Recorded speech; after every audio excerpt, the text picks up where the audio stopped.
নমস্কার, আশা করি সকলে ভালো আছেন। বদলি বিষয়ে আজকে সংবাদ মাধ্যমে একটি খবর প্রকাশিত হয়েছে, যেখানে সাধারণ বদলি, আপোষ বদলি ও সারপ্লাস ট্রান্সফার সম্পর্কে বিস্তারিত তথ্য দেওয়া আছে। চলুন দেখে নেওয়া যাক সংবাদ মাধ্যমে কী লেখা হয়েছে। দেখুন, 13ই জুন WBBSE একটি নির্দেশিকা প্রকাশ করেছে। সেই নির্দেশিকায় বলা হয়েছে, সারপ্লাস ট্রান্সফারের মাধ্যমে যাদের বদলি করা হয়েছিল তাদের সকলকেই ধাপে ধাপে পুরনো কর্মস্থলে ফেরানো হবে। 10C ধারায় ছাত্র শিক্ষকের সংখ্যার অনুপাত সঠিক রাখতে 2023 সালে রাজ্য সরকারের তরফে একটি বিশেষ সারপ্লাস ট্রান্সফার প্রক্রিয়া চালু হয়। প্রাথমিকভাবে এমন 1000 জনের তালিকা তৈরি করেছিল স্কুল সার্ভিস কমিশন, যাদের মধ্যে 605 জনের কাছে বদলির আদেশও পৌঁছে গিয়েছিল। এই নির্দেশ বলে তাদেরই পুরনো স্কুলে ফিরিয়ে আনছে সরকার। তবে সারপ্লাস ট্রান্সফার বন্ধ হচ্ছে না। ছাত্র শিক্ষক অনুপাত বজায় রাখতে পরবর্তীতে সারপ্লাস ট্রান্সফার 30 থেকে 50 কিলোমিটার মধ্যে একই জেলায় দেয়া হবে। শিক্ষকের অভাবে শিক্ষার্থী শূন্য হচ্ছে জেলার বিভিন্ন স্কুল। এদিকে 26,000 শিক্ষক নিয়োগ বাতিল হয়েছে। এর জেরে বিদ্যালয়ে পঠন পাঠন ব্যাহত হচ্ছে।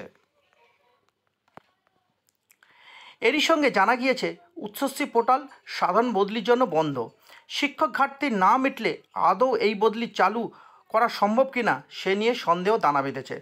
তবে জুন মাস পর্যন্ত উচ্চশ্রী পোর্টাল সাধারণ বদলির জন্য বন্ধ। অপরদিকে উচ্চশ্রী পোর্টাল মারফত আপোষ বদলি বা মিউচুয়াল ট্রান্সফারের আবেদনও দীর্ঘদিন বন্ধ হয়েছিল। চলতি বছরের জানুয়ারি মাস থেকে এই পোর্টাল চালু হওয়ার পর এখনও পর্যন্ত 100-রও বেশি আবেদন জমা পড়েছে। যারা আবেদন করেছেন ওনাদের বদলির সুপারিশপত্র দেওয়া হয়নি। আবার অন্যদিকে উচ্চশ্রী পোর্টাল বন্ধের আগেই অনেক আবেদন জমা পড়ে আছে দপ্তরে। বিভিন্ন শিক্ষক সংগঠনের দাবি, আপোষ বদলিতে বিদ্যালয়ে পঠন পাঠনের অসুবিধে হয় না, তাই যাতে জুন মাসে আপোষ বদলির সুপারিশপত্র ও নিয়োগপত্র দেওয়া যায় তার দিকে নজর দিক শিক্ষা দপ্তর। যেহেতু সাধারণ বদলির ক্ষেত্রে উচ্চশ্রী পোর্টাল বন্ধের সময় জুন মাস ও ছাত্র শিক্ষক অনুপাত বজায় রাখতে সারপ্লাস ট্রান্সফার দরকার, সেহেতু পরের সপ্তাহেই সাধারণ বদলি, আপোষ বদলি ও সারপ্লাস বদলি বিষয়ে দপ্তর কী পদক্ষেপ নেয় সেদিকে তাকিয়ে সকলেই।